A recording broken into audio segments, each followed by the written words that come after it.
Shalom Bapak Ibu, saudara-saudari terkasih dalam Yesus, haleluya.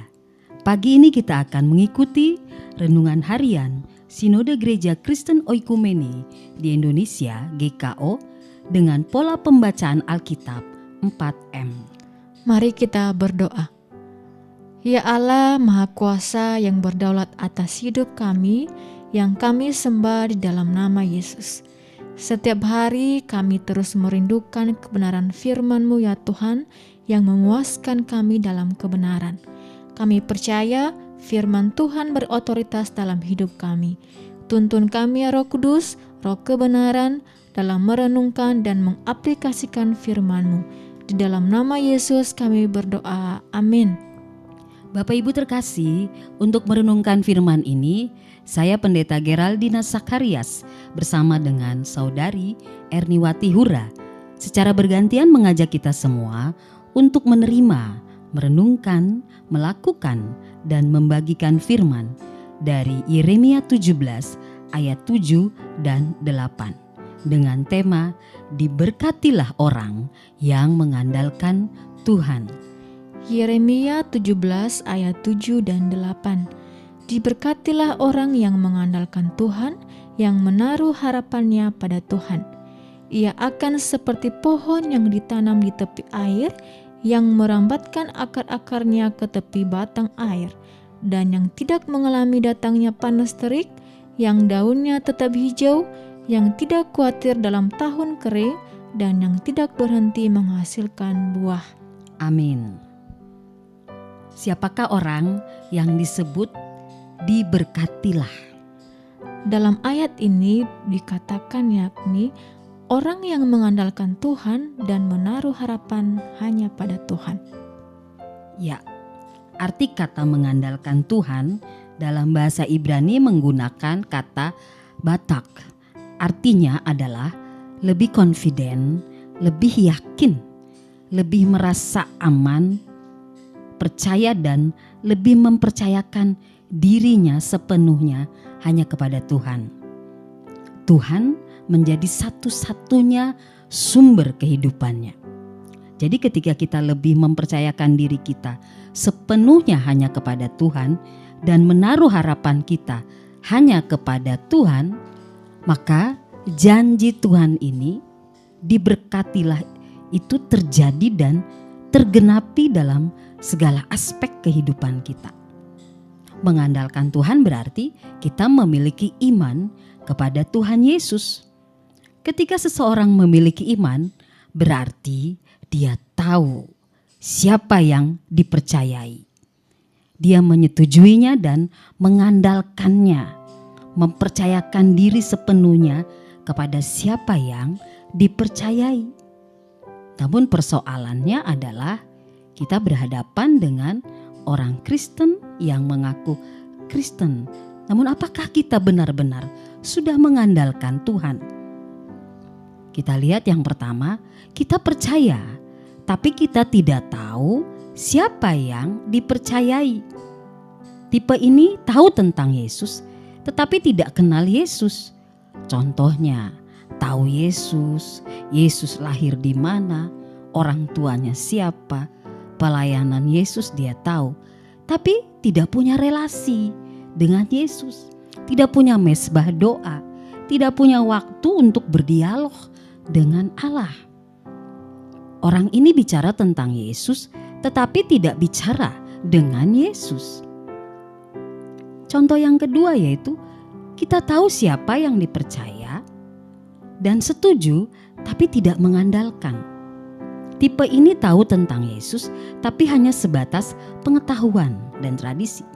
Selebihnya mengandalkan kekuatan dan logika diri sendiri. Percayanya hanya sebatas di mulut, ya saya percaya, dan di akal, tetapi tidak berani mempercayakan dirinya. Pada situasi-situasi tertentu masih mengandalkan kekuatan yang lain. Yang ketiga, kita tahu, kita setuju dan sudah mengandalkan Yesus, tetapi hanya pada hal-hal yang sementara. Kelihatannya ini memang baik, tapi tidak menyelamatkan. Tipe ini cari Tuhan karena butuh saja. Tuhan menjadi kebutuhan yang diperlukan saat ada masalah, saat takut, saat kekurangan. Selebihnya tidak. Di sini belum menjadikan Tuhan Yesus sebagai juru selamat. Nah, untuk menjadi orang yang diberkati Tuhan, maka kita perlu melepaskan apa yang diandalkan selama ini.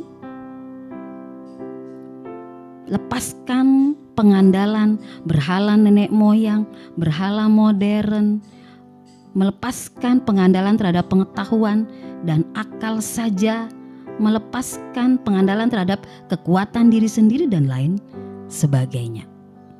Nah, kalau kita lihat di ayat yang kedua, diibaratkan seperti apakah orang yang mengandalkan Tuhan. Di sini dikatakan, ia akan seperti pohon yang ditanam di tepi air, yang merambatkan akar-akarnya ke tepi batang air, dan yang tidak mengalami datangnya panas terik, yang daunnya tetap hijau, yang tidak khawatir dalam tahun kering, dan yang tidak berhenti menghasilkan buah.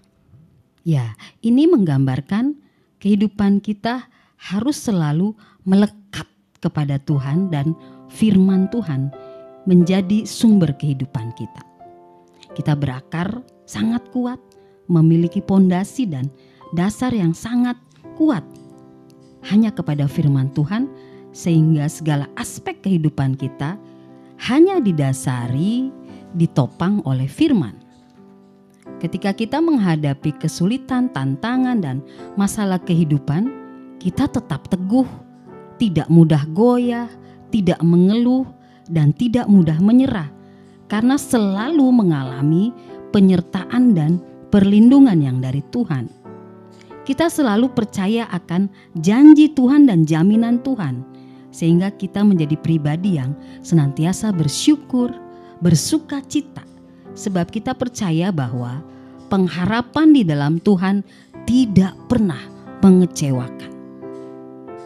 Kehidupan kita juga menghasilkan buah karakter yang benar, yang penuh kasih, penuh damai sejahtera, yang selalu bersyukur dan bersuka cita, sehingga kita menjadi pribadi yang produktif, kreatif, bermultiplikasi, dan mengalami buah-buah kebenaran dalam segala aspek kehidupan kita.